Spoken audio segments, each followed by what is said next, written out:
Media के ऊपर बहुत सारे सवाल उठाते हैं हमें खुद सुनने को मिलता है कि आप क्या लिख रहे हैं, आप क्या दिखा रहे हैं, आप क्या ड्रामे बना रहे हैं, आप किस तरह की जहन साजी कर रहे हैं। जैसे आप लोग चीज़ें दिखा रहे हैं वैसे माशरे में लोग कॉपी कर रहे हैं। Is it the other way round कि आप माशरे से देख कर लिख रहे हैं या आपको देख के माशरा रिस्पॉन्ड करता है? आमिर साहिबा जी मारिया, बहुत शुक्रिया। और अभी जो भी बातें हुई वो इतनी ज़बरदस्त गुफ्तगू थी कि मैं उसमें खो गई। आपने जो बात की कि हम जो लिख रहे हैं क्या वो समाज का आईनादार है या हम जो कुछ उससे देख रहे हैं वो लिख रहे हैं, दोनों सूरत हाल हैं। क्योंकि बहुत ज़्यादा ड्रामास पे लिखे जा रहे हैं और लिटरेचर तो उस तरह से उस स्टैंडर्ड का हमारे यहाँ प्रोड्यूस नहीं हो रहा, लेकिन बहरहाल ड्रामास बहुत लिखे जा रहे हैं। तो ये इसमें दोनों चीज़ें हैं। और मैं समझती हूँ, मेरी राय हकीर राय है कि बिल्कुल होद भाई साहब ने दुरुस्त फरमाया है कि मसला निसाब का भी है। और जब ड्रामा राइटर का जिक्र आता है तो ज़ाहिर है वो पढ़े लिखे लोग हैं, तो वो जो कुछ पढ़ के आए हैं वो बिल्कुल रिवायती तालीम लेके आए हैं, जो हमारे यहाँ रिवायती इदारों में पिछले 30-40 साल में हमें पढ़ाया गया। जिस अदब पे भी उनकी दस्तरस थी वो अदब भी ख़ास तरह का अदब था, जिसकी तरफ इफ्तिखार साहब ने इशारा किया कि उनको ख़ास इदारों की सरपरस्ती भी हासिल थी कुछ चंद अफराद को। तो वो डिपिक्शन अभी इस वक्त हमारे मेजॉरिटी ड्रामा राइटर्स की राइटिंग में जो नज़र आ रही है वो तो गुंबद की आवाज़ है। जो पहले कहा गया, जो सिखाया गया, ज़ाहिर है अभी वो इतने मैच्योर नहीं है एज वाइज भी, और उन्होंने एक बिल्कुल वो एक बबल के अंदर पले हैं जो ज़ाहिर एक सरकारी टेलीविज़न देख के और मोस्टली रिवायती इदारों से पब्लिक सेक्टर के पढ़े हुए लोग भी हैं। तो ये चीज़ हमारे सामने आ रही है। और जहाँ तक इस बात का ताल्लुक़ है कि मुआशरे में जो हो रहा है वो उसको दिखा रहे हैं, तो मुआशरे में जो आपने बयान किया हो तो यही सब कुछ रहा है। उसकी वजह यह है कि ट्रू एंटरटेनमेंट की कमी है।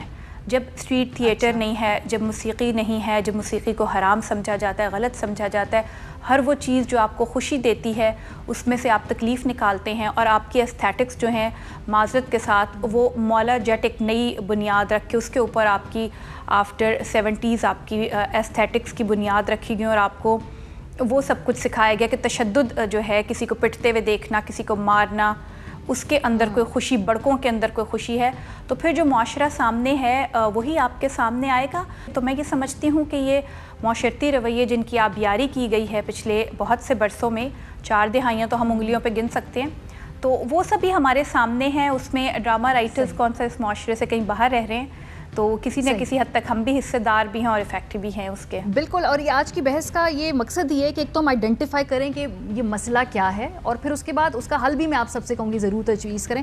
इकरार, जैसे कि ये भी तीनों हमारे मेहमान हैं, उनकी राय में एक मजहबी इंतहा पसंदी है जिसको परवान भी चढ़ाया गया, उसके बाद सारे और भी अवामिल है, फिर वो वेपनाइज्ड भी है, वो ख़तरनाक भी है। लेकिन साथ साथ हम एक दूसरी तरफ एक लिबरल इंतहा पसंदी की तरफ जाता हुआ रुझान देख रहे हैं, एक मखसूस से लेकिन थोड़े तबके का। अच्छा, उनके पास हथियार नहीं है, वो यूजली किसी की जान वान नहीं लेते, लेकिन वो बड़ी सख्त बात करते हैं और शायद दूसरे का मौक़िफ़ सुनने के उनमें टॉलरेंस बहुत कम होती जा रही है और वो कहते हैं हम रिएक्शनरी तौर पे दूसरी इंतहा पे जा रहे हैं। ये लिबरल इंतहा पसंदी की भी तो हम देख रहे हैं एक बढ़ रही है वक्त के साथ। बिल्कुल ही बात यही बात इत्तफाक है कि मैं आपसे शेयर करने वाला था कि हमारे यहाँ अनफॉर्चुनेटली जिनको हम लिबरल कहते हैं, सेकुलर कहते हैं, या कह लीजिए कि आप जिन्हें एतदाल पसंद कहते हैं, अनफॉर्चुनेटली उनका एतदाल से कोई दूर दूर तक का ताल्लुक़ ही नहीं है। वो गाली से ही बात शुरू करते हैं और गाली पर बात ख़त्म करते हैं। और दूसरी तरफ भी ऐसा ही मामला हम देखते हैं, वो तमाम लोग जिनके हेडर्स के ऊपर कलमा तैयबा लिखा हुआ होता है, जिनकी बायो में हम देखते हैं कि बहुत दीनदार है या जिनकी तस्वीर से लगता है कि बहुत दीनदार शख्सियात है, वो भी ऐसी ऐसी गलीज़ गाली देते हैं कि जो आपने शायद तसव्वुर भी नहीं की होती कि ये गाली भी किसी की ईजाद हो सकती है। सो मजहबी तबका भी अनफॉर्चुनेटली गाली से बात का आगाज़ करता है और उससे इख्तिताम करता है, और दूसरी जानिब जिस तबके को एतदाल पसंद होना चाहिए या जिससे हम तसव्वुर करते हैं वो भी गाली से बात का आगाज़ करता है और गाली से ही बात का इख्तिताम करता है। तो मुझे लगता है कि यहाँ मामला सिर्फ और सिर्फ ये है कि दोनों में से किसी के पास भी अपनी बात कहने का हुनर नहीं है, दोनों में से किसी के पास भी अपनी बात की दलील नहीं है। वो जो भी मौक़िफ़ अपनाए हुए हैं उसे साबित करने के लिए उनके पास किसी चीज़ की दलील नहीं है, सो वो गालम गलोच के अलावा उनके पास कोई और ऑप्शन रहता नहीं है कि वो सिवाय इसके कि बद कलामी करें, दुश्मनाम तराजी करें, एक दूसरे से बदतमीज़ी और बदतहजीबी से बात करें या तशद्दुद पर उतर आएँ अपनी अपनी बात को मनवाने के लिए।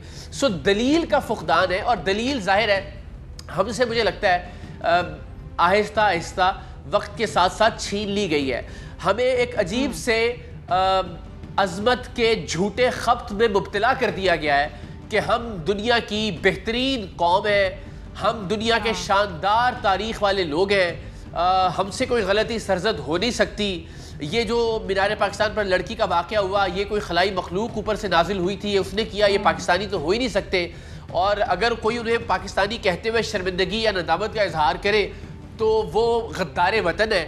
और ये तहजीबी नरगिसियत, ये तहजीबी नरगिसियत जो है ना, ये इस पे किताब भी मुबारक हैदर साहब की कि हम खुद अपने ही इश्क में इतने मुब्तला हैं, अपनी अजमत के इश्क में। अहम तरीन खबरें अब एक क्लिक की दूरी पर, हर लम्हा बाखबर रहने के लिए सब्सक्राइब करें हमारा YouTube चैनल। अपने मोबाइल फोन से मुल्की और बैनुल अक़वामी अहम खबरों तक रसाई के लिए डाउनलोड कीजिए मोबाइल ऐप। बामसूख जराए से मुसद्दिका खबरों, तज्जियों और तबसरों से मुस्तफीद होने के लिए विजिट कीजिए पाकिस्तान की सबसे बड़ी न्यूज वेबसाइट। ARY न्यूज पहुंचा रहा है खबरें सबसे पहले आप तक, ताकि आप रहें हर लम्हा बाखबर।